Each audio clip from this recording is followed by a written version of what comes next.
आवाज जनता की।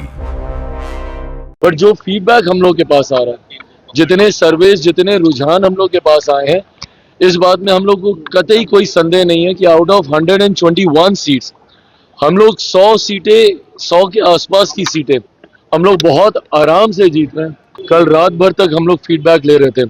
14 की 14 सीटें पॉजिटिव हैं और मैं मान रहा हूं कि ये सीटें भी हम लोग जीत रहे हैं कि 14 नवंबर के बाद बिहार में हम लोगों की सरकार बनने जा रही है। और जिन लोगों को वापस से ईवीएम का जिन निकलते हुए समझ में आया, तो ये तो वही लोग हैं ना जो अभी तक ईवीएम को गाली दे रहे थे। आपकी लहर है भाई, जो ये दावे कर रहे हैं उनको एक बार के लिए मैं 2010 भी याद दिलाना चाहता हूँ।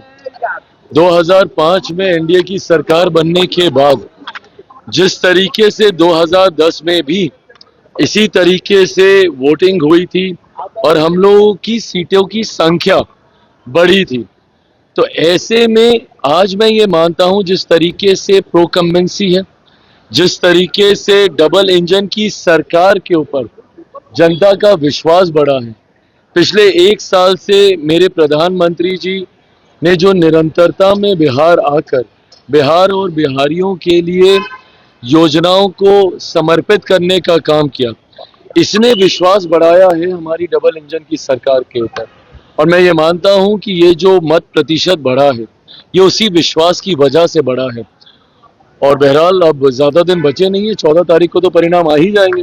बट जो फीडबैक हम लोग के पास आ रहा है, जितने सर्वेस, जितने रुझान हम लोग के पास आए हैं, इस बात में हम लोग को कतई कोई संदेह नहीं है कि आउट ऑफ 121 सीट्स हम लोग 100 सीटें, 100 के आसपास की सीटें हम लोग बहुत आराम से जीत रहे हैं। मैं खुद अगर अपनी सीटों की बात करूं, 14 सीटों पर हम लोग चुनाव लड़ रहे थे। मैं मरौड़ा को भी उसमें जोड़ रहा हूं, जिसमें निर्दलीय प्रत्याशी को एनडीए ने अपना समर्थन दिया।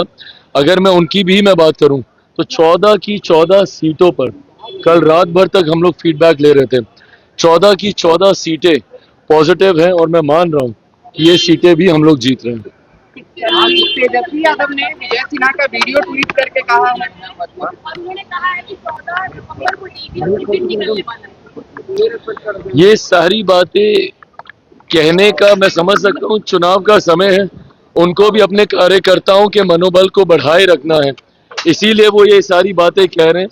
बट हर वो व्यक्ति जो बिहार की राजनीति को समझ रहा है और जो देख रहा है कि जिस तरीके से केंद्र सरकार हो, राज्य सरकार हो और पूरा एनडीए गठबंधन एकजुटता के साथ हम लोग चुनाव प्रचार में उतरे हुए हैं, इसमें कतई कोई संदेह नहीं है कि 14 नवंबर के बाद बिहार में हम लोगों की सरकार बनने जा रही है। और जिन लोगों को वापस से ईवीएम का जिन निकलते हुए समझ में आया, तो ये तो वही लोग हैं ना जो अभी तक ईवीएम को गाली दे रहे थे। अब इन लोगों को एक नया बहाना मिल गया है एसआईआर का लेके, और वोट चोरी, वोट चोरी, वोट चोरी बोलकर ये अब नए बहाने के ऊपर ही आ गए। बट अभी कुछ समय पहले तक तो इनको ईवीएम का जिन इन्हीं को खाने के लिए निकलता था, इनको लगता था कि उसमें धांधली हो रही है। बहरहाल ईवीएम से जिन निकलेगा जरूर 14 तारीख को, बट वो एनडीए की मजबूत सरकार बनाने के लिए निकलेगा।